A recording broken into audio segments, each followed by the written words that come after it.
ఈసారి అయితే చాలా చక్కగా ఉన్నాడు. ఇంట్లో కొన్ని ఐటమ్స్ లేవని చెప్పి ఈరోజు డీమార్ట్కి అయితే వెళ్ళాను.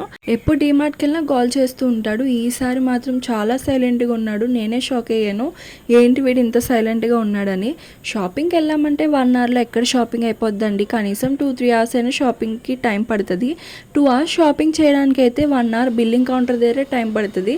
డీమార్ట్కి వెళ్ళామంటే ఇంకా చెప్పక్కర్లేదు, టైం అనేదే తెలియదు అసలు. చెప్పగానే పని చేస్తే ఎంత హ్యాపీగా అనిపిస్తుందో. అయాన్స్కి ఏమైనా చెప్తే తనకు అర్థమైనంత వరకు హెల్ప్ చేస్తూ ఉంటాడు.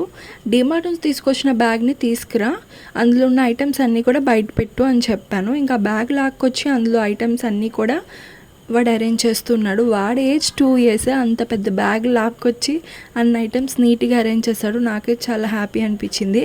డీమార్ట్లో అయాన్ష్ కోసం పాప్కార్న్ అయితే తీసుకున్నాను. ఇంకా పాప్కార్న్ చూసేసరికి ఐటమ్స్ తీయడం మానేశాడు. ఇంకా పాప్కార్న్ తింటూ చిల్ అవుతున్నాడు. మా వీడియోస్ మీకు నచ్చితే సబ్స్క్రైబ్ చేసుకోండి.